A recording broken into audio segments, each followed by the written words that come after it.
Good afternoon, ladies and gentlemen. You have tuned into the Rebel News live stream on this, a Monday, December 2nd, 2024. I'm David Menzies and my co-host. Well, let me tell you a bit about my co-host, shall I? Folks, do you know that today is National Fritters Day?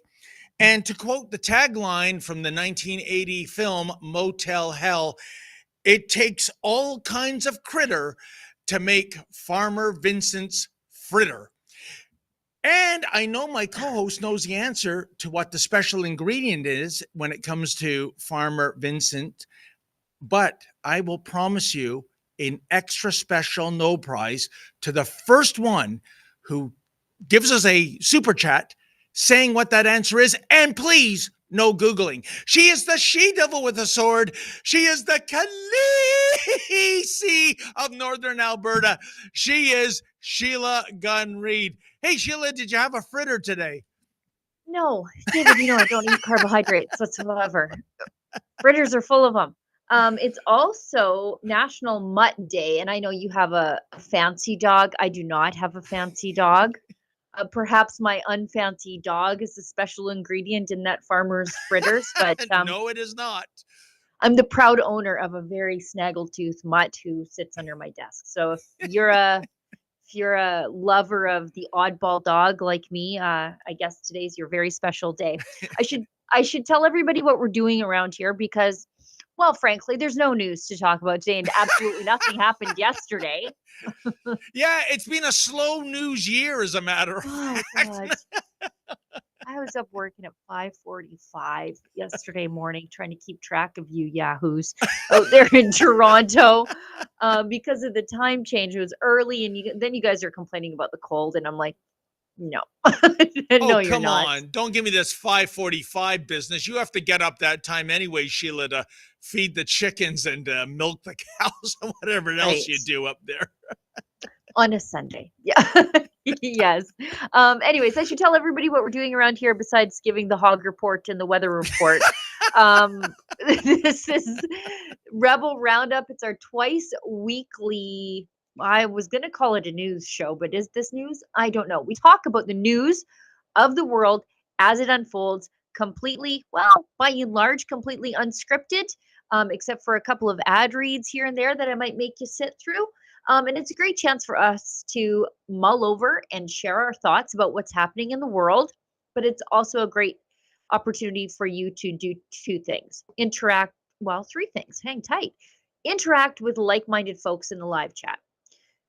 Interact with us and support the work that we do out of the goodness of your heart, completely willingly. I just got out of watching a House of Commons committee on why the Canadian Taxpayers Federation wants to defund the CBC.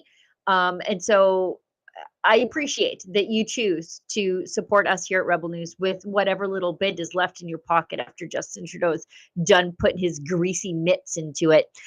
So if you are watching us on YouTube, thank you so much for sticking it out over there. But I should tell you, YouTube is a censorship platform. We are completely demonetized over there. But if that's your preferred way to consume Rebel News and it's on YouTube, okay, fine. But if you want an experience very similar to YouTube, without all the censorship and the ability to support us at Rebel News, mosey on over to Rumble, where you can leave us something called a Rumble Rant. That's their paid chat. If your Rumble Rant is over the $5 US cutoff, I am obligating myself and my friend David to read it on air. But don't let that be the bar for entry. We frequently read the chats that go that fall under the $5 US cutoff if we have time. And I'll just give a warning to David right now. We cannot go that far over today. I have things that are butting up against the end of the show. Oh, goody, because I have to cut a Christmas promo with Leapin' Lincoln J. And Oh, I can't wait. You know what? I bet it's going to be spicy. Why? Because you didn't send me a script idea for that one. No, I'll send it your way. It's the censors. completely family rated, except perhaps for the amount of skin on display. But oh, Lord, I know. just as naked as the baby Jesus the day he came into the world. Now, I should, before we go, let's queue up the store and show people the new stuff that's in there. Yes. So rebelnewsstore.com, it is now the 2nd of December. If you are looking to order something off the store, please do it almost nearly immediately. Like, watch the show and then go order, if you wouldn't mind, please. But let's go to rebelnewsstore.com and let's look at some of the Christmas stuff, because I got some Christmas stuff in off the store due to inflation. I'm your Christmas gift. I imagine David Menzies just giving that out to people. So it's the mug, the shirt. Can we scroll down? I just want to give a little advice to people. I like that. The true story ones are cute with the nativity scene. It is okay. So we've got Joy. Okay, go back up to Jingle Bells, Trudeau Smells. This is the one that I got. I got the crew neck sweatshirt. It's going to be a hit at all the Gun Read family Christmas soirees. That's for sure. I took it out of the box and there were like hands just reaching at it like, Mom, I want that one. But I will give you a little bit of advice. Stick to the darker colors, because the green, I got the gray, like the heathered gray, light gray sweatshirt, and the green doesn't show up that well. So just my advice to you guys, just avoid that. Go with the black or what other color choices there is. Just go with the darker colors. My only word of caution on that one, Sheila, is that it will be uber fashionable for Christmas 2024, but it will be completely out of fashion Christmas 25. I believe he will always suck. But he'll be irrelevant by then. Do you know what? You just put it away for, I guess, 20 years till the next Trudeau offspring gets an idea that they are the hereditary leader of this country, dust it off a little Hadrian thinks he's going to run the Liberal Party.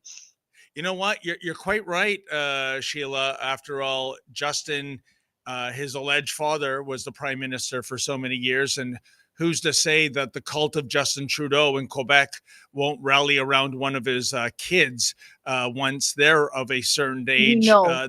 You they just feel know. they're the national governing party, kind of like royalty, I guess. So maybe, well, it's just like real fashion. Every 20 years it recycles itself. That might be the case with Jingle Bells Trudeau smells. You know what? Don't put it past these people to be polishing up old Sophie Gregoire Trudeau. Oh, no. You know, I don't know how disgruntled she is now that she's no longer with him, although I think that they've not been together for quite some time. Yeah. But who knows? You know, like, you know how the Democrats float Michelle Obama every once in a while as the next leader of their party? Who knows? They might get an idea about Sophie. Well, Sheila, so much on to that talk dark about. Note. Yes, on that note. Oh, and by the way, this is also on the rebelnewsstore.com. Yes. It is wanted for journalism. And is this not the ultimate irony, folks? My police mugshot on a coffee mug. How do you like that? A mug on a mug. So, and I'm happy to report on that note, I or Ezra or nobody on the Rebel News team, as well as the 100 plus Patriots that came out to, shockers, reclaim the east side of Bathurst Street. Nobody was arrested despite the threats of the police on Friday when they sent out an X saying that would be the case. And so much to unpack. I see the first. I think the real story is the standoff at Sheppard turned into the battle for Bathurst on Sunday, and the Patriots won. Yeah, well, Ezra, and you can read all about in today's Toronto Sun, one of the few people in the mainstream media that is worth a tinker's damn. That would be the scrawler. Joe Warmington has a great piece. And Ezra's quote, Sheila, was that yesterday was 90% victory. I might even go as far as 95% victory. I thought the most shameful thing, and I have an interview with this individual, his name is Bruce. He's a Royal Canadian Navy veteran, and he was there displaying his medals, and a cop came up to him and told him, Sheila, he has to move along because the sight of his medals is infuriating the pro-Hamas gang. Can you imagine? And so under threat of arrest, this veteran, somebody that went to our defense in the Canadian Navy, is told by a Toronto police officer to move along or else. And Sheila, does it get any more shameful than that? Well, and you're not doing, they think they're doing the Hamas protesters, or maybe it's the bigotry of low expectations that they just think that all new Canadians are scared of medals or whatever. But it doesn't do anybody any favors by encouraging the opposite of integration into our society. There are things that you're going to see as a new Canadian, and you should get used to them. Yep. You don't have to like them, but you're going to have to get used to them because that's how we do things around here. And so I just absolutely find this appalling. And it's these people, sometimes they learn things. Like, for example, I think the Toronto police, by us measuring them, we changed their behavior and they did the right thing. And they sent out a really great cop to deal with Ezra. But Mr. Ford. Yes. But sometimes they also don't learn things. For example, when that school, I think in Nova Scotia, over Remembrance Day said, if you are a veteran and your kids come to our school, please don't wear your medals or your uniform because it would scare people. And the premier actually issued a statement and it became a campaign issue. And yet somehow people don't learn in other parts of the world. And I think we saw that unfold in Toronto. You know what? That is a great point. But, you know, Sheila, the whole, I guess, mission statement of yesterday was to affirm our rights, not only affirm our rights, but to show the police that we have a Supreme Court of Canada decision in our favor. And I speak Fleming v. Ontario. That's right. 2019, that's when that decision came out. The backstory, folks, Randy Fleming was part of the Patriot protesters in Caledonia some 15 years ago, and he was brutally arrested for the egregious crime of planting a Canadian flag on a vacant piece of property. The native activist hooligans really were upset by that, and the cops went and did their bidding. By the way, a great Christmas gift, I'm sure it's still available. The late, great Christy Blatchford read a book about the history of Caledonia during that period, adroitly titled Helpless, because that's what the people of Caledonia, that was the state they were in. They were helpless. They were getting crimes committed against them, and the cops were purposefully not enforcing the law. But in any regard, in the case of Mr. Fleming, the Supreme Court of Canada said, you cannot arrest somebody who is not breaking the law. You just can't. So this idea of we're going to arrest you for your own protection, we're going to arrest you for keeping the peace. You know what, Officer McDuff, tell it to the judge, because you're going to lose. And like you said, Sheila, how some entities do not learn that threat tweet the cops sent out on Friday, 24 hours before our assembly at Bathurst and Sheppard. They said the statement, it was words to the effect of, we recognize that you have charter rights. Oh, really? Oh, that's very nice of you. Thank you. Kind of you. Thank you. But there are limits. There's the attention. You know what? No, McDuff. No, Chief Demkew. The Supreme Court of Canada does not say there are limits when it comes to not breaking the law. So as Sheila adroitly pointed out, you just don't learn, do you? What happened in Caledonia some 15 years ago, it is being repeated in the streets of our great Dominion. The players have changed, but the song remains the same. In any event, we've got some video of, and I see the first one, Sheila, is it's the anti-Israel mob has once again set up the Sinwar chain. Sinwar, of course, he's the mastermind of the October 7th, 2023 massacre in southern Israel that resulted in the deaths of almost 1,200 people, more than 250 kidnapped. He's a filthy terrorist who was thankfully sent to the great hereafter by the IDF. But somehow the pro-Hamas people in Western societies consider him a martyr, a hero.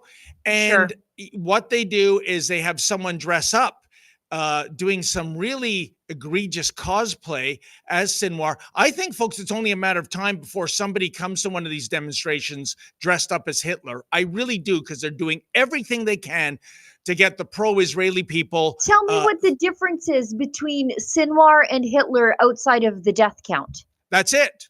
That is it. Yeah. And they had pictures of Hitler on display yesterday. Sure, of course they did. Sheila, they are doing everything they can to get the pro-Israel people to react violently. And to their credit, they are not taking the bait. Anyways, the cosplayer was late for the demonstration, as was, by the way, the communists were supposed to come out en masse. But you know, Sheila, when you got to get up at the crack of noon when you're a commie anarchist, that's a bit of a stretch goal. So you know what I bet?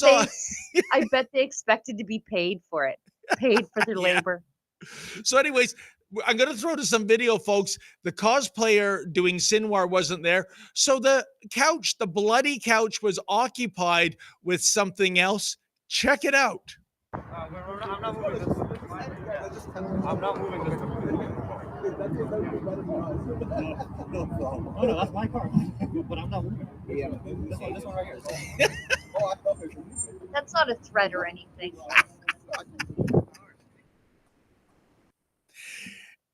Now, folks, I got to tell you, I had a belly laugh there. The more I thought about it, the more I was laughing. In fact, I think it would take more than 20 episodes of Seinfeld to make me laugh harder and longer. I got to tell you, if the idea was to intimidate me, was to make me tear up, was to make me run away, no, it had the precise opposite effect. It made me laugh. I will say, if your effect was getting my beloved Lady Menzoid to flip her lid, she was furious. That made me laugh even harder, by the way. She would say, go down to 32 Division, file a hate crime complaint. And I go, Lady Menzoid, they won't even arrest people that are getting punched in the face by the pro-Hamas people. They're not going to do anything about it. Just have a good laugh. Sheila, what are your thoughts on that crazy pantomime? Yeah, they'd find a reason to arrest you if you went down to 32 Division. They'd be like, "Thanks for saving us the work, David. Get in the cell. You know the drill." That is absolutely a threat to you, completely. But what are they going to do? Like, what are the cops going to do? Nothing. Although, I will tell you, I was quite impressed with the police's treatment of everybody, by and large, from what I saw on the weekend. I think they sent the right cop to deal with it. He really took the temperature down.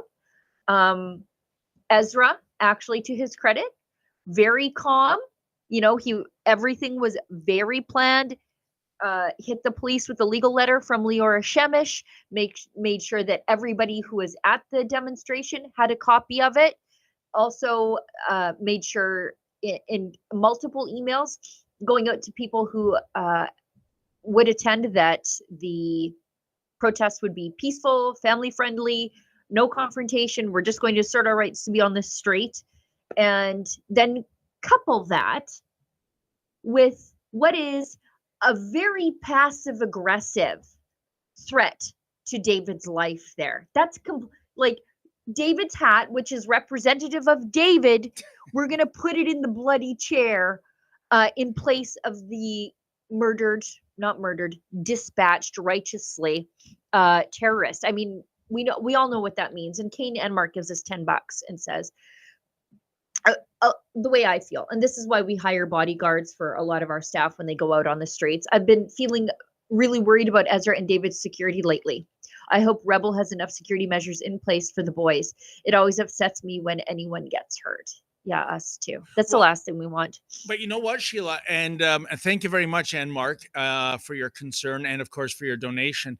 Here's the thing. We only hire licensed and bonded security guards. Everything is done professionally. We have so many offers of big bruiser fans saying, I'm willing to come down there for free. And thank you. Really, we appreciate it. But the liability we can't maintain. So they do a great job, Antonio and Ryder and all the rest.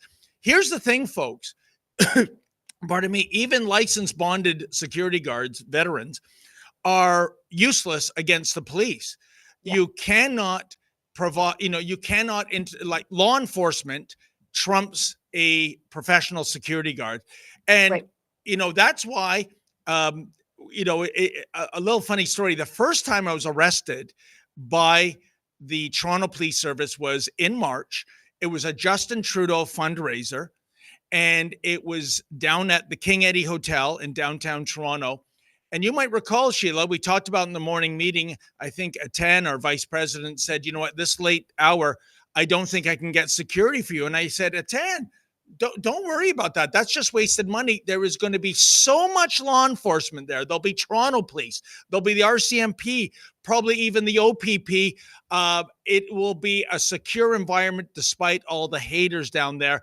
Little did I know, that's who I had to fear, the Toronto Police. That arrest, of course, was obstructing police. Translation, they thought I might ask an insensitive question of the pro-Hamas people, and they cuffed me, took me off to a division, and incarcerated me for 6 hours. Absolutely brutal.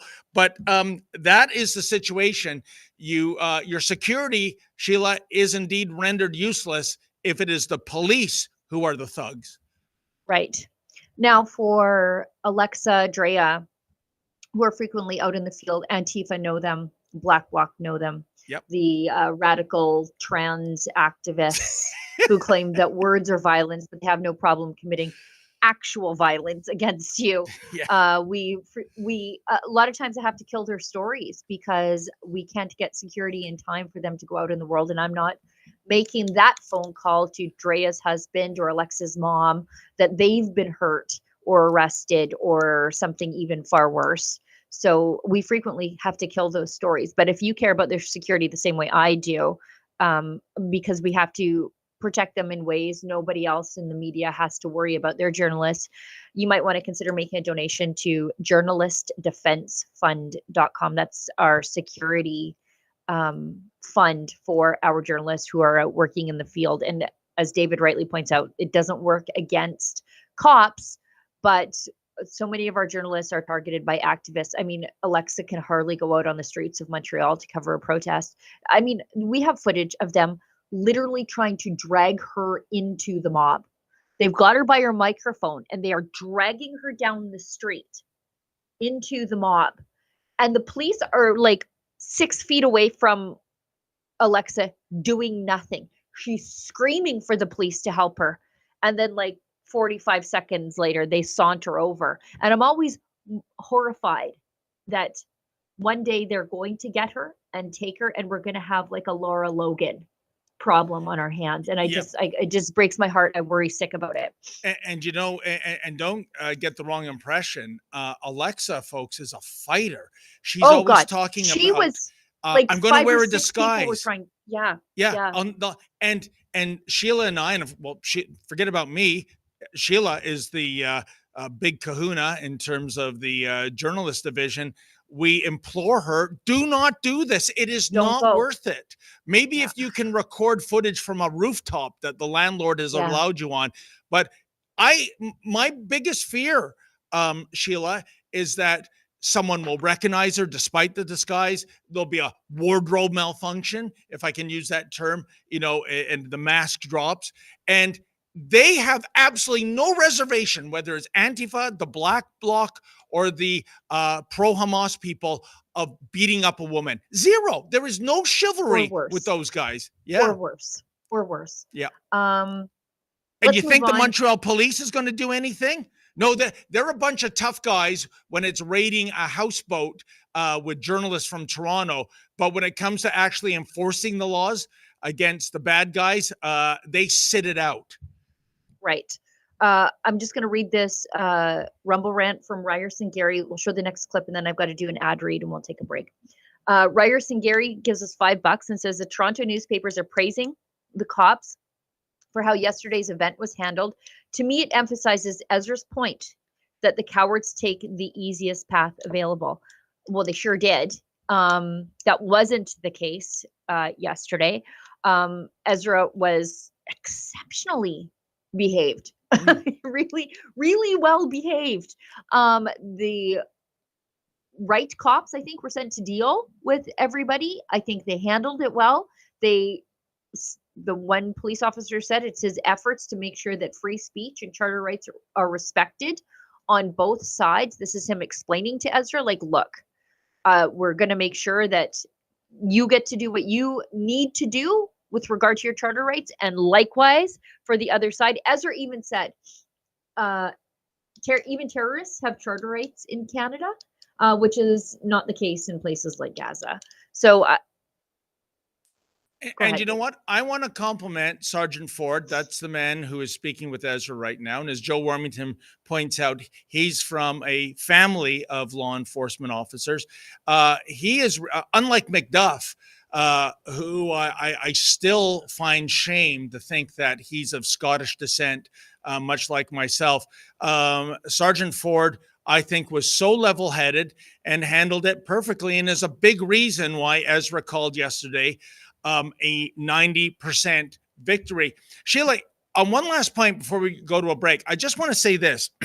As you know, the reason why we can't cross the street, well, originally we asserted our rights yesterday and we scored a W, is all about keeping the peace, that the pro-Hamas people hate the sight of you and they'll get further agitated and enraged, even though we have the right to be there. All right, let's flip this argument around. That pro-Israel side has been there for almost 14 months. Not even a demonstration. I would call it a vigil, Sheila, asking for the return of the hostages, at least the ones that are still alive. Why don't the police say to the pro-Hamas folk, look, go do your thing anywhere else. There's literally thousands of intersections. Go 5 blocks south, 10 blocks north, you name it, and do your thing. And if the pro-Hamas guy said, it is my right to do a protest on the streets of Toronto, I would say, you are 100% right, sir. But in the interest of keeping the peace, we are abridging that right. Go elsewhere or you're under arrest. Why don't they take that tactic? It's exactly what Ezra said. It's and Ryerson Gary. It's the path of least resistance, right? They have no problem abridging the rights of certain demonstrators. It just always seems to go the one direction, if you know what I mean. Is because Ezra's not going to, I don't know, blow up the police station uh, in retaliation. You know, Ezra's not going to the next week make passive death threats on a bloody chair towards the participants of the demonstration across the street. So of course, you know, like Yeah, but so many Sheila, government. I'm Go ahead. sorry. That's a defeatist attitude. At the end of the No, day, no, I'm just speaking the reality of the situation. We all know why they do I this. know, but mean, when it you comes from the top. practice the path of least resistance, you know what happens? You embolden the mob. Like I Of said, course. right now, it's Sinwar cosplayers. Next, it'll be Hitler. You mark my words. They're already displaying Hitler's photograph. And we saw the Calgary police a few weeks Yep. ago, Sheila, didn't we? They were trying to block the street. And the Calgary police, to their credit, went into whack 'em and stack 'em mode. They won't be doing that anytime soon. If Right. you're being intimidated by these thugs, the police have pepper spray, they have tasers, they have guns. I hope Handcuffs. the service about has the water handcuffs. cannon. That's what I Yeah. would use. Get soaking wet on a -6 day in December and see how amped up you are to spew genocide and hate. That's my solution. Fight fire with fire. -6. -35, mister. That's what it is out here. Actually, it's warming up Yeah, today. To, That's why they I don't know, go to your neck -20. of the woods. Yeah, that's why we don't have protest mania from about October through to May. Because it's just, you know, we're in a fight to stay alive. We've got one more clip here, and then I've got to do an ad read. We've got to take an ad break, Okay. and we got to get back on track because I got scheduled things. We've got anti-Canadian activist calls for Jews to go back to Europe. Okay, let's just say, Oh, let's. You know what? I'll save my comments for after before I do the ad read. Go ahead.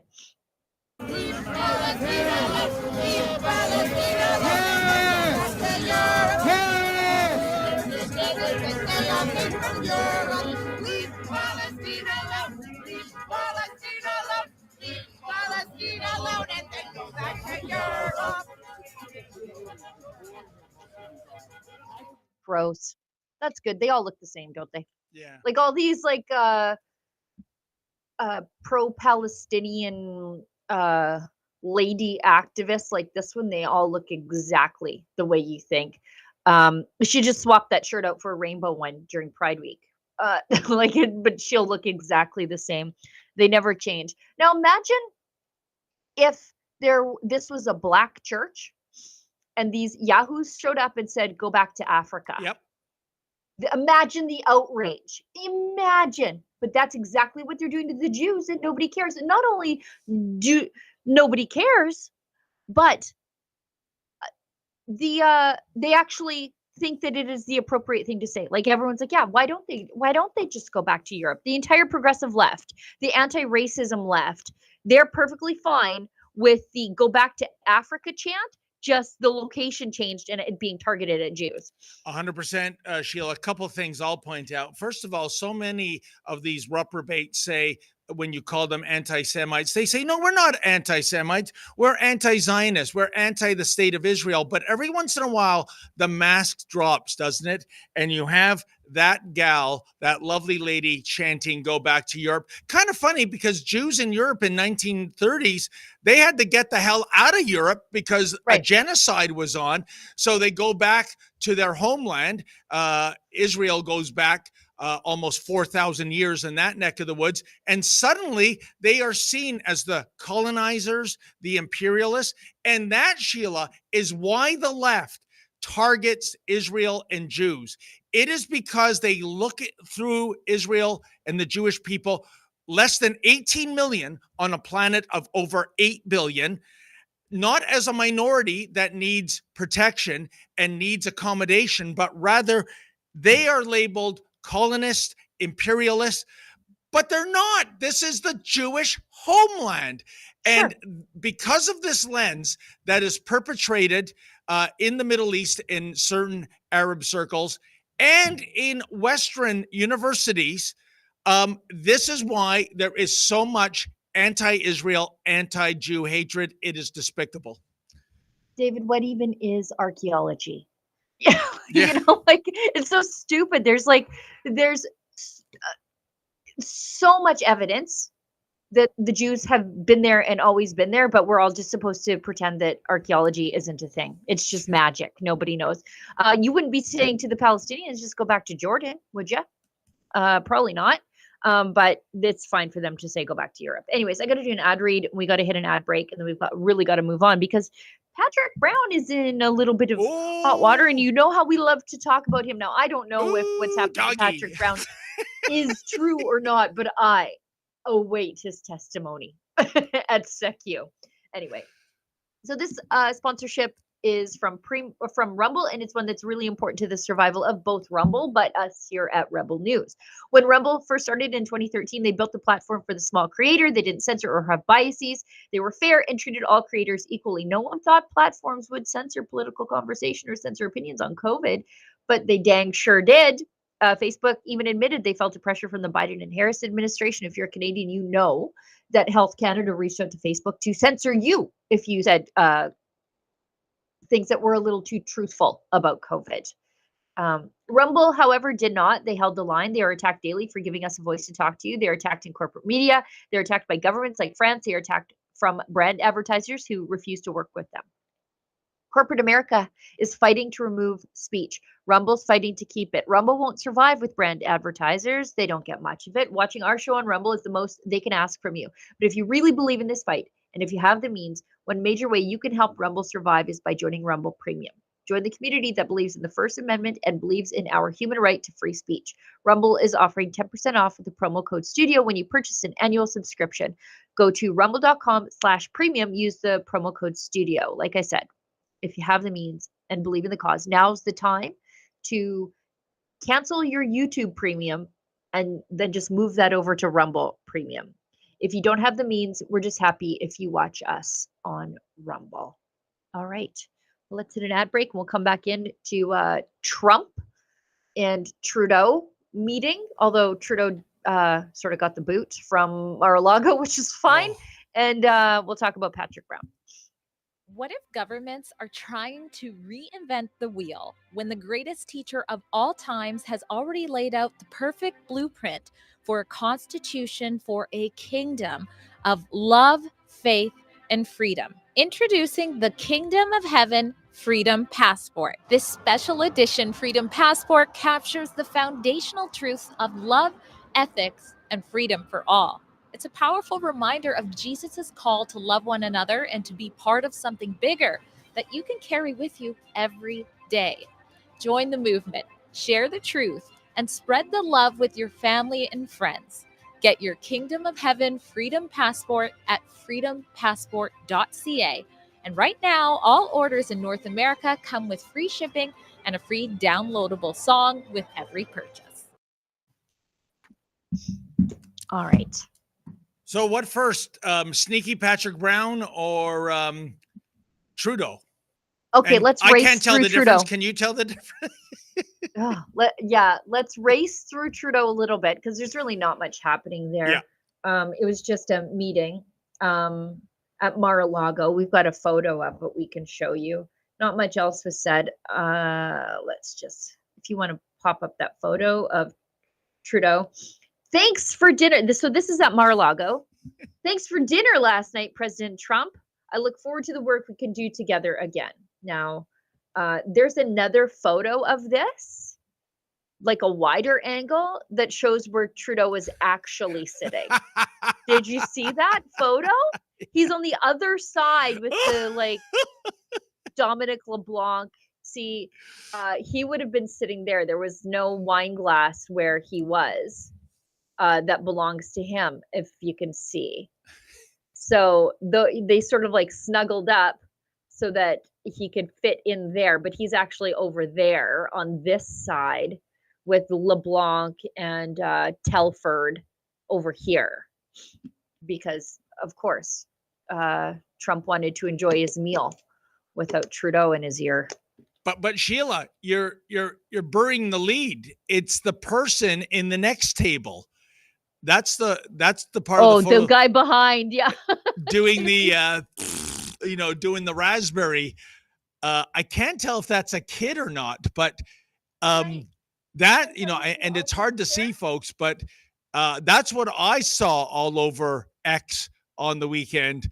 And I don't think that person is giving that reaction to Trump, but rather Trudeau. It's very funny though, Sheila. Sorry, I just want to stop you though before we move on. You know who else is absent from that?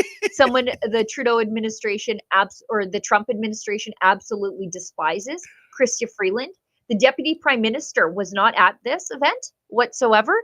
And as best I can tell, Melanie Joly wasn't there either. So our foreign affairs minister, not there either. Although she is so anti-Trump, if we get tariffs, it's going to be because of her. Oh, and you know what, Sheila? It's funny. I mean, Lady Menzoid was ranting on the weekend going, why would Trudeau invite Trump? Trump is, why would Trump invite Trudeau? I got him confused. Trump is the man of tomorrow. Trudeau is yesterday's loser. It's only a matter of time. And, shouldn't he invite Pierre Poilievre and do a preemptive meeting? And then it all became apparent of the rationale, I think, in terms of why Trump invited Trudeau. At the end of the dinner, Trudeau no doubt said, well, even though I'm just a prime minister, I hope the presidential suite is available for me at Mar-a-Lago. Right. And that's when Trump said, oh, actually, there's a Motel 6 down the road. You ain't staying here. He didn't stay at Mar-a-Lago. He didn't let him stay at Mar-a-Lago. Like, that's really embarrassing. You come down there to kiss the ring, and then he's like, yeah, there's no room at the inn. Get out of here. You may be born on Christmas Day, as Justin Trudeau is. Yeah. And just like baby Jesus, there's no room at the inn for him either. Yep.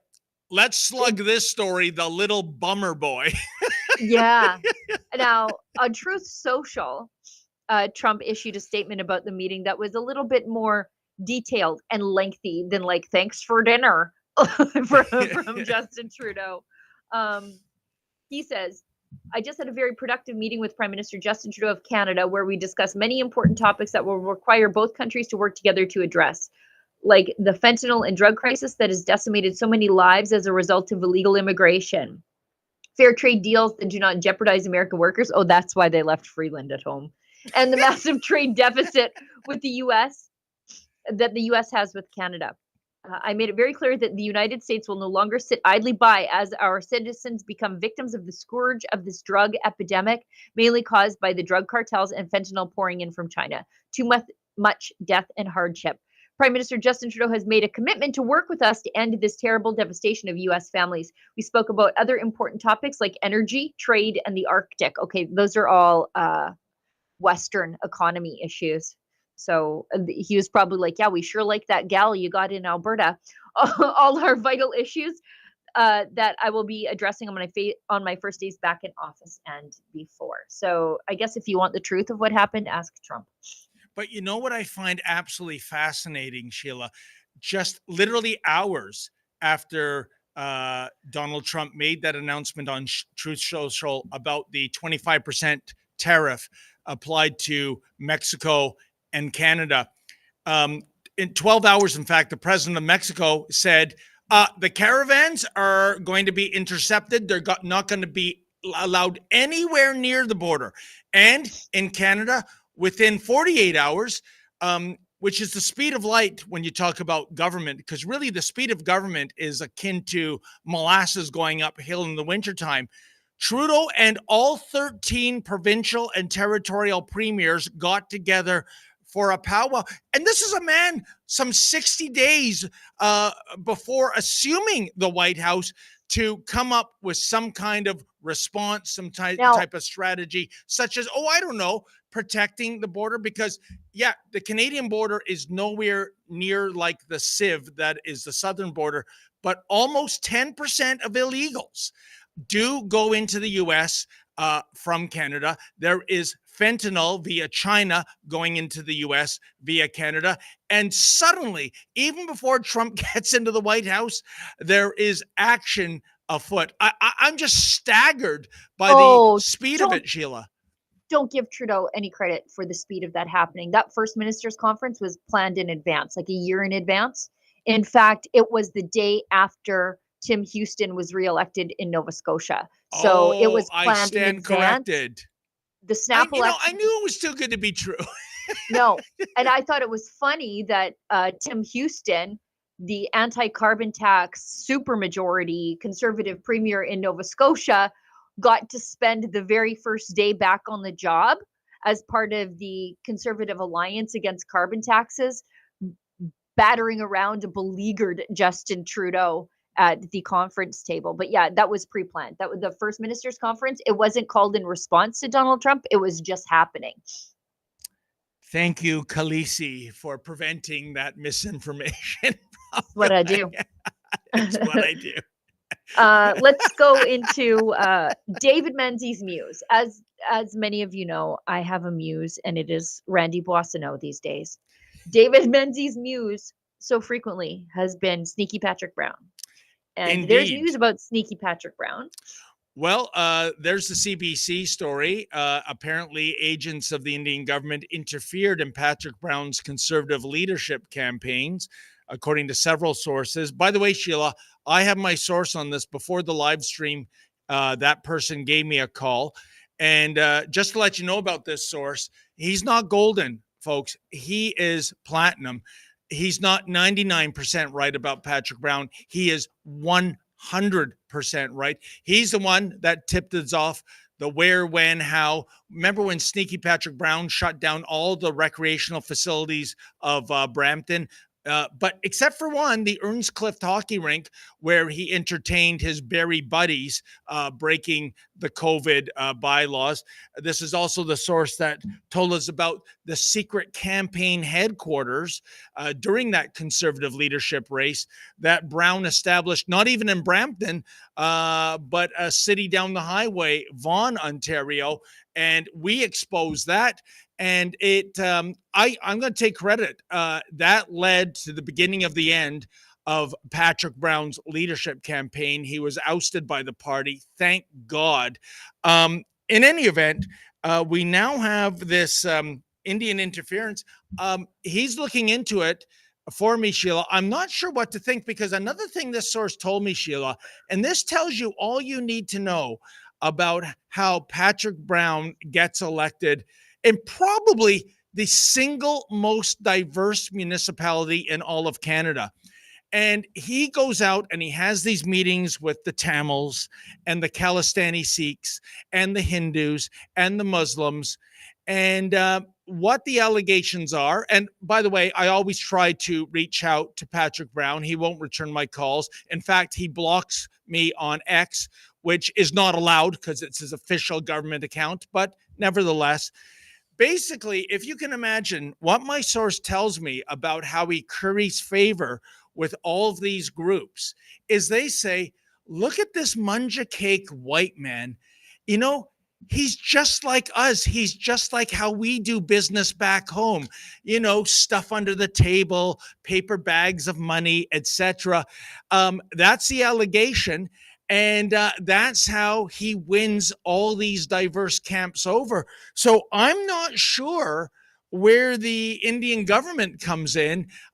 It might be, Sheila, the Khalistani angle.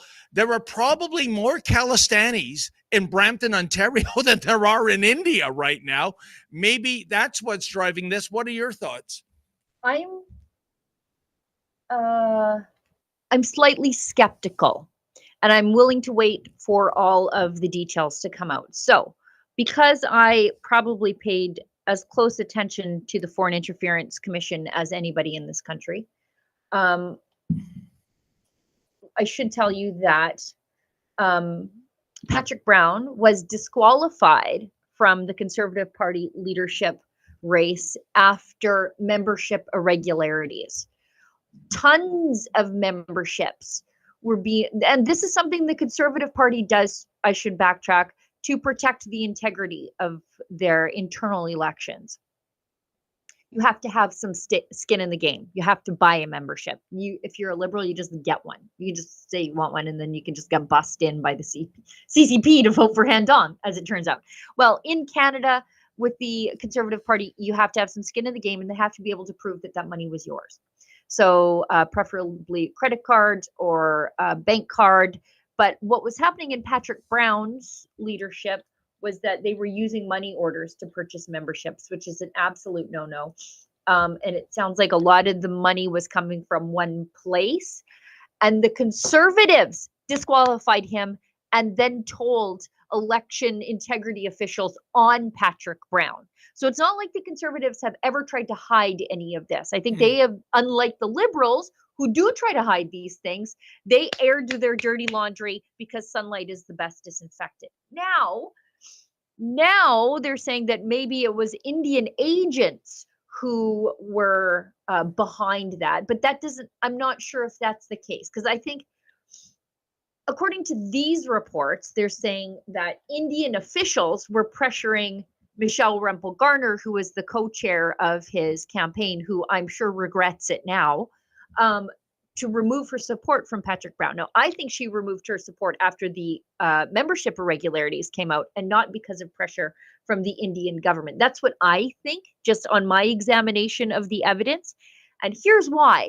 Because the Liberals and the mainstream media seem to think that India is very capable of controlling Canadian politics, but they don't think that China is a really big deal.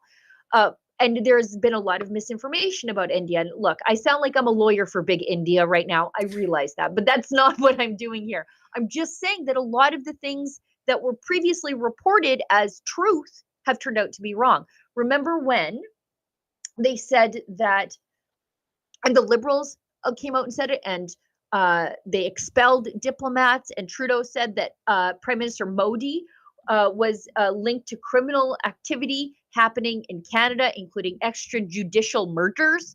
Well, as it turns out, a senior official from CISA said there's absolutely zero evidence. They're not aware of any evidence linking the Indian Prime Minister Modi to alleged criminal activity perpetrated by Indian agents on Canadian soil. So I'm just sitting here waiting for all the evidence to come out. There's a lot of, in this article, sources said this, sources who won't go on the record said this. And I'm like, I'm not sure, because when CBC says sources who won't come on the record, it could be anybody. And we should note Michelle Rempel categorically denies all of this. So I await Patrick Brown's testimony at the Security Committee. Oh yeah, and he'll be honest as always, Sheila, I'm sure. I got to tell you, Sheila, I mean, if half the allegations I've heard about sneaky Patrick Brown turn out to be true, forget about being mayor of Brampton. He's going to be in jail. Maybe that medium security facility where Paul Bernardo is, it has a hockey rink, so he can still play hockey. I know he loves to do that. But by the way, speaking of Michelle Rempel-Garner, you have a personal connection to her. What in blue hell was she thinking getting into that rat nest called the Patrick Brown campaign? I have no idea. I don't know. I wish I could tell you. If I had to guess, I'm sure she very much regrets it now. And I cannot wait for the evidence to come out, because what I do know is the Conservative Party has no problem putting Patrick Brown's dirty laundry on blast. So Yes. Unlike the Liberals, who, I mean, what did Justin Trudeau testify to? If we found somebody who had problems with foreign interference in their campaigns, what we would say to them was, why don't you just withdraw from whatever campaign you're running for and tell them that you want to spend more time with family, and then we'll just sort of sweep it under the rug. He said that that's what the Liberal Party does. The Conservative Party of Canada takes a much different approach. If you engage in campaign irregularities, we're going to tell on you ourselves. So I guess that's good news. And you know, Sheila, I can't wait to hear what comes out of that. I can't wait to hear what my source says after his meetings later today. And you know, I'm a real big believer in karma, Sheila. I really am. I mean, right now, Patrick Brown is flying high. Well, if you can call the mayor of Brampton flying high. He was the man moments away from being premier, slam dunk. So it's kind of like that scene in Glengarry Glen Ross, you know, first prize, a Cadillac Eldorado, second prize, a set of steak knives. Well, Yeah, that's what he won, a set of steak knives. He has no connection to Brampton. In fact, when he was first campaigning, he often in his speeches, he called Brampton Barrie, where he actually has lived. Well, we're going to go to third prize pretty soon, I think, which is you're fired. And it couldn't happen to a nicer guy. Right. Are we going to do one more ad break, Olivia? Okay, so we will just skip that. Just going back to this Trump thing, the funny clip from a couple of days ago. The media, it's kind of funny because when you've lost the media, the Trudeau bailout media, what hope do you have? Yeah. The media asks Pierre Poilievre if he's communicating with Trump's transition team. He's the opposition leader. Why would he do that unless you are passively admitting that Trudeau's on his way out the door? Anyways, this is kind of funny. Question. Mickey here with Politico. Who from Trump's transition team have you or your party been in touch with since the U.S. election? I'm not the prime minister. Yeah. Thank you. Thank you very much. Thank you. He forgot that was a 90% perfect sentence. It'd be 100% if he added one word. Yet. Right. I mean, but I thought that was funny because that's Politico out of the United States in a press conference here in Canada. Just basically saying like, we've written off Trudeau. We think this is a done deal. So are you talking to President Trump? I'm sure Poilievre is, by the way, talking to people on Trump's transition team. I'm absolutely sure of that. Building those relationships in advance. I'm sure of it. I think the Trump team is probably just waiting to be done with the Trudeau team. And so they're, of course, meeting with somebody who is more open to the economic and public safety ideas of the Trump administration. But Sheila, not that I think Mr. Poilievre would do this, but I would just love to see him fly down to Mar-a-Lago to have a meeting with the present number 47 to be, because Sheila, the mainstream media in Canada would lose their minds. Make no mistake about that. And if it were like a private meeting when they're having fun, or like out on the golf course, working on their little dance and their golf swings, like it should be, if he does go, and please go, Pierre Poilievre, please go, please go and have fun with President Trump. But if you go and have fun with President Trump, make sure that there's lots of photographs of you just getting a golf cart up on two wheels and having fun, instead of like the staged, boring dinner meeting that Trudeau had from across the table with President Trump. And, Sheila, we should point out, speaking of U.S. politics, we must talk about this. It's front page news. Well, knock me down with a feather. President Biden will indeed pardon Hunter Biden, his son. First of all, grotesque conflict of interest. It is his son. Secondly, on two separate occasions this year alone, President Biden said twice he will not pardon Hunter Biden. So take that for what it's worth.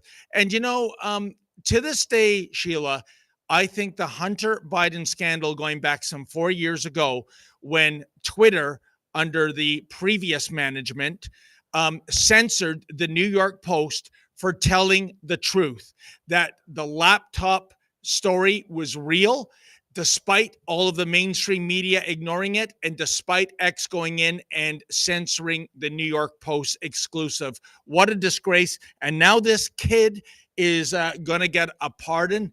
I'm not sure about, how does it work, Sheila, south of the border? Can Donald Trump unpardon somebody that's just been pardoned? I don't think so. No. They have that convenient thing about double jeopardy down there. Yeah. Did anybody expect that Biden wouldn't pardon his son on the way out the door? Oh, no, I knew. I absolutely knew in my heart of hearts, and I said it, that you watch in the 11th hour, which we're in now, I would say this is going to happen because the evidence is so overwhelming and so damning. And what a despicable note to leave office on, right? But I'm sure there's some more things to come before January 20th, Sheila. Oh, I can't wait till the Trump transition team just gets in there and starts going through stuff. I can hardly even wait. Yeah.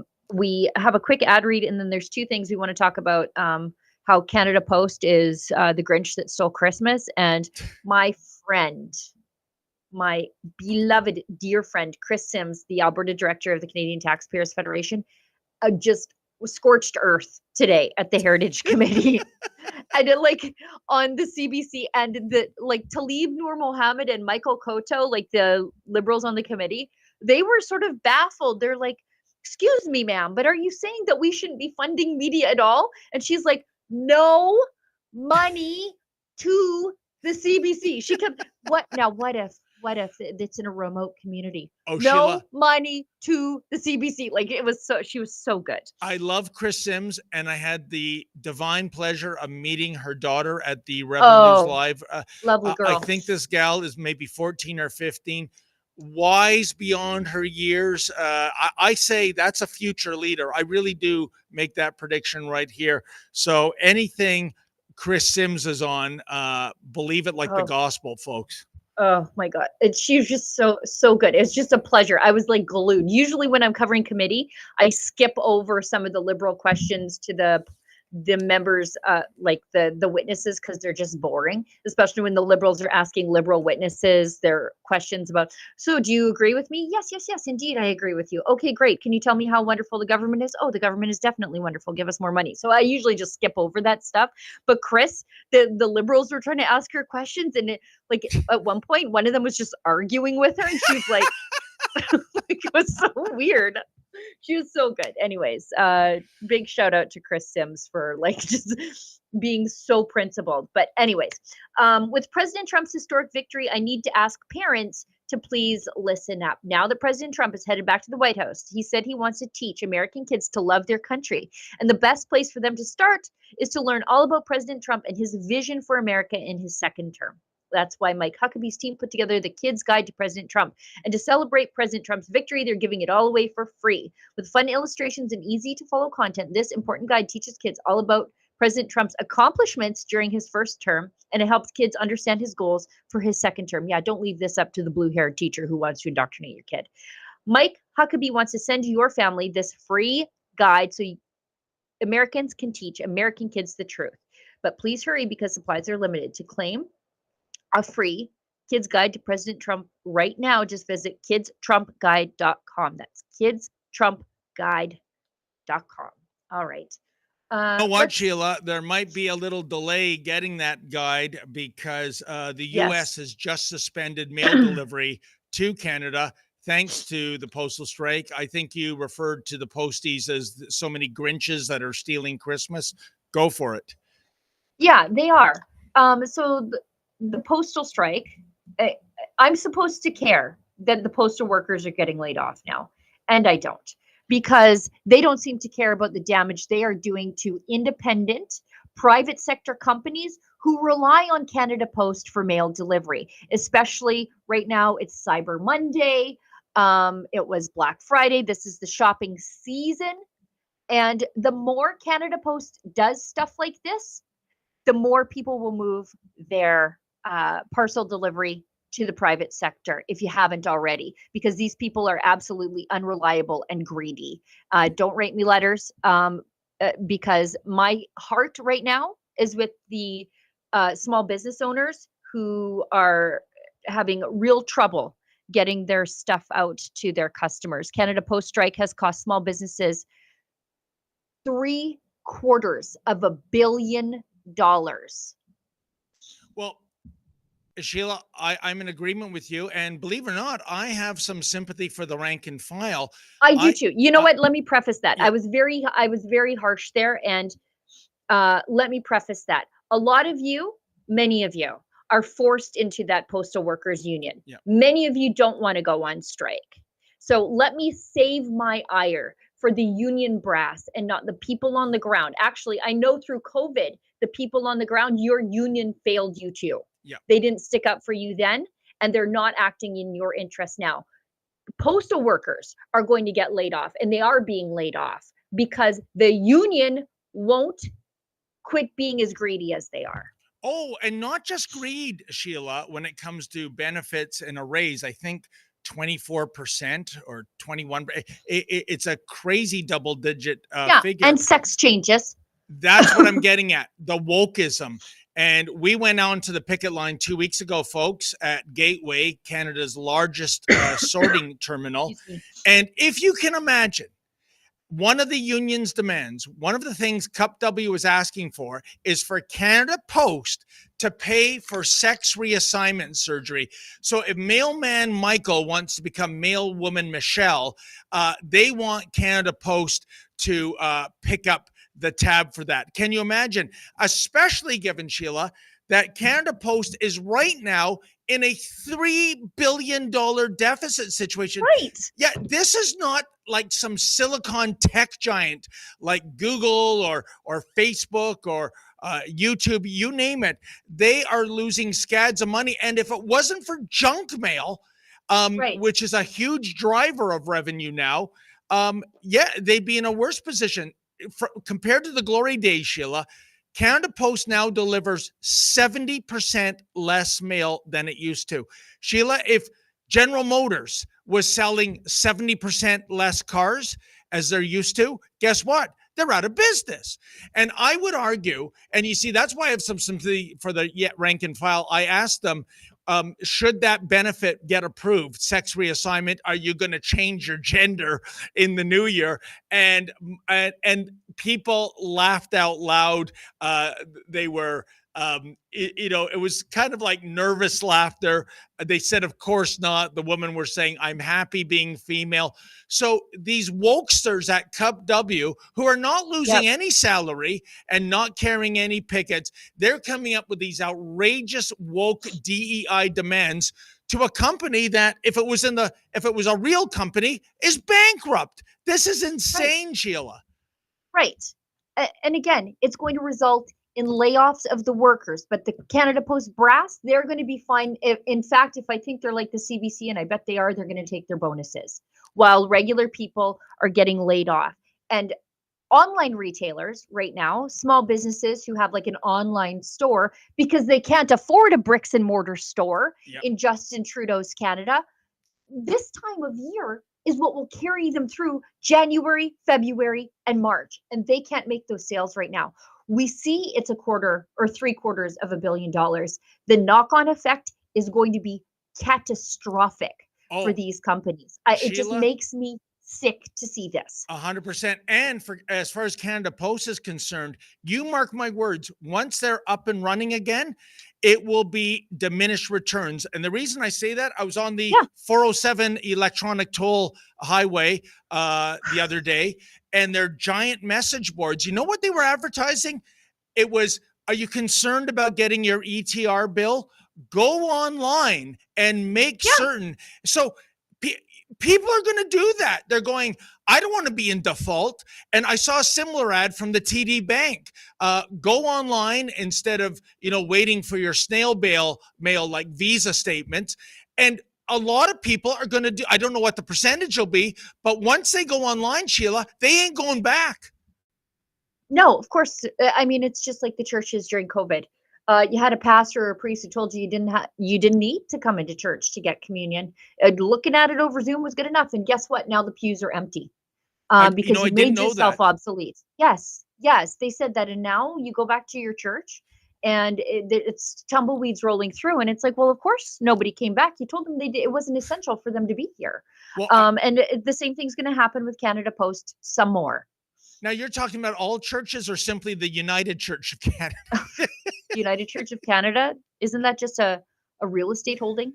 I think so. And most of that real estate is being converted into mosques, such as the demography these days. So, but I did not know that was prevalent in the gospel world. Yes. Now, I know I got to be done very shortly.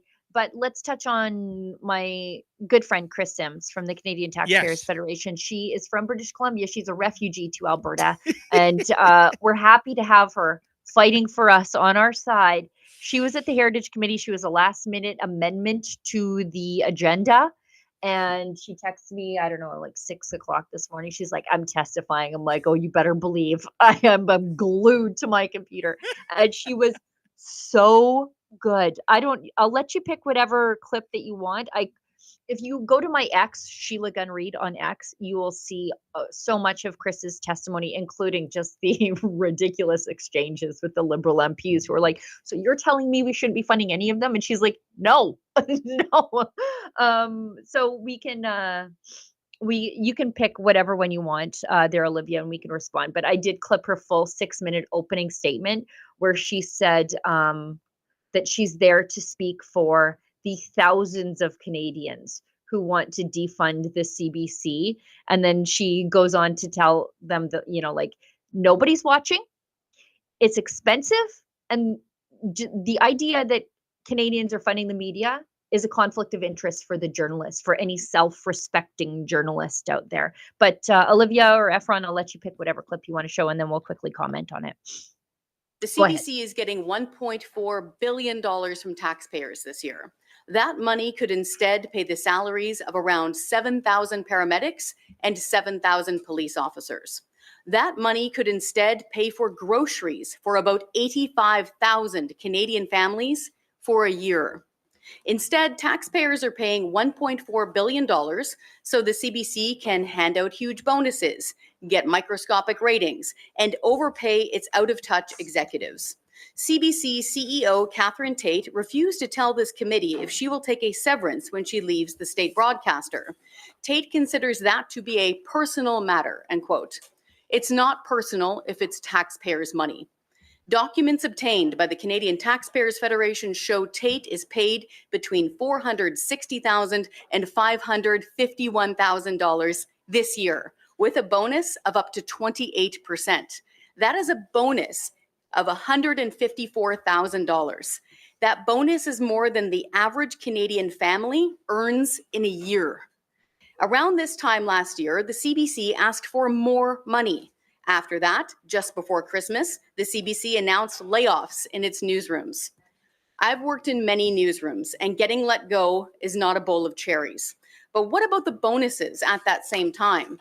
Documents obtained by the CTF show the CBC did hand out bonuses costing $18 million.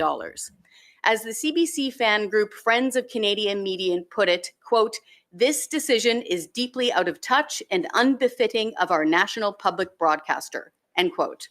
Thank you to the members from the Conservatives, the Bloc, and the NDP who voted to hold the CBC to account for these bonuses. The best line, Sheila, is, quote, "microscopic ratings." I know. Quote. That's so good. And, even a week ago, I believe it was, Andrew Scheer, when he was speaking about Tate's, this idea that it's personal, it's private, how much taxpayer money I'm going to get in bonuses. And he made the statement that CBC making the case on why it should be defunded. My God, where was that fighting spirit in 2019? You know what? I love him as an MP. Could not stand him as the leader. I love the guy as an MP. He's great as an MP. He's great at committee. He's great in the House of Commons. Brutal leader. Just not a good leader. I felt the same way about Jason Kenney when he was an MP in Harper's cabinet, and then he came to be the Premier of Alberta. And I was like, wait, who's this guy? Bring back the other guy. Yeah. But Chris was great. I mean, she came with statistics because she knew she was going to be asked about, like, oh, what about remote and Indigenous communities? They won't get any news. And it's like, well, why don't you maybe stop trying to shake down Meta, and people in remote communities will get the news like they used to, and that's on Facebook from their neighbors. Why should we pay for that? But she also brought an interesting statistic. The next time they say that these remote and Indigenous communities won't get any news without the CBC, bring up the fact that CBC doesn't care about these people either, because they paid out more in bonuses, nearly double in bonuses, than what they invest in Indigenous language content. And you know what's amazing, Sheila? I remember going back, it was more than 10 years ago, the British equivalent of the CBC, the BBC, they had to, I think it was, I'm going by memory, so don't quote me, but they had to slash their annual budget, according to the government, by 4.6%. And guess what, Sheila? If you tuned into the BBC, you noticed nothing different in programming. They slashed the executive fat. Yep. And you're telling me that number, 5%, they can't do that, but instead they're giving the executive porkers bonuses for what? Like Chris said, microscopic ratings. This is, I mean, CBC is basically the television version of Canada Post. Yeah, the irony is they call it performance bonuses, and I'm like, you guys are not performing. Like, you're just not performing. In fact, you should all be fired. If you were in the private sector, you wouldn't be getting a bonus. You would have been fired. They're like whale fishermen at the dawn of the petrochemical era. We have a chat. Okay. From Ryerson Gary, who said it's been obvious for years that Justin desires to destroy everything Canadian. Immigration has been a big part of that desire. Justin probably had a wet dream when Trump became an unwitting foil. I think people are seeing through all of that. I mean, Justin Trudeau might have thought, oh yeah, I get to go back to leading the anti-Trump international cabal, but I think that ship has sailed a long time ago. People see through Justin Trudeau completely. You know what, Sheila, you're right, but I fully believe that the Liberals' campaign strategy is, especially with Trump's announcement of the 25% tariffs, which I don't believe are ever going to be applied. I think this is the man who wrote The Art of the Deal. But I think he's going to say, vote for me. I'm here to protect Canada from big, bad orange man, and not even Liberals are going to buy it. But I see by the time on the clock, and also Sheila doing this to me. I know I'm doing this. I'm doing this because I'm already over time. Before we go, we have some sad news, and regular viewers of the show will know our friend Fraser from the comments, and he was a regular supporter of the live stream, and he was there he is wearing one of our bestsellers, the Justin Castro shirt. He was a Fight the Fines client and ultimately a Fight the Fines recidivist for his ongoing protests against COVID in Hamilton. And Fraser McBurney, we're sad to say, passed away on October 30th. So we were as much a fan of Fraser and his activism for his community as he was of us here at Rebel News. And it's just sad. I would like Fraser to have seen Donald Trump get reelected because he loved Donald Trump. And this is an interview that Tamara did with Fraser. He offered cops coffee, and then the cops charged him for not social distancing. I mean, it's just comical, but Fraser was such a fighter for his community, and we're just offer our condolences to his family. You know what? I'm just hearing this for the first time right now. I pass on my belated condolences to Fraser's family. He was a live wire. I mean, and fancy that. He offers the cops coffee, gets arrested. Meanwhile, cops reward the Hamas demonstrators now for chanting genocide, and they get coffee and Timbits. Holy cow, what a world. Yep. I wish he had made it one more week to see Trump's reelection, Sheila, and for that matter, one more year to see regime change in Ottawa. But my condolences to his family. All right. I think that's everything. I just wanted to make sure that our viewers knew, and we could take a minute to just show our appreciation for Fraser's support over the years and offer our condolences to his family. 100%. Well, folks, Sheila's got to go. I got to cut a promo, and Sheila and I will be back this Friday. No, I'm gone. I'm on special assignment on Friday. You'll have a different lovely co-host to look at, but it won't be me. Special assignment. Lovely co-host. I'll take it. In the meantime, until Friday with me and Miss X, as always, folks, stay safe and stay sane. Let's take a look at viewership. According to its own latest quarterly report, CBC News Network's audience share is 1.7%, meaning more than 98% of Canadians are choosing to not watch CBC's news channel. We have some breaking news here in committee. Documents obtained by the CTF show the CBC's Supper Hour news audience is so small, it's difficult to measure. In Toronto, the CBC's 6 o'clock news has an audience of 0.7% of that city's population. CBC's entertainment barely rates better than its news. The Murdoch Mysteries, which is not produced by the CBC, pulls in its biggest audience with about 1.9% of the population. Lastly, let's take a look at viewership.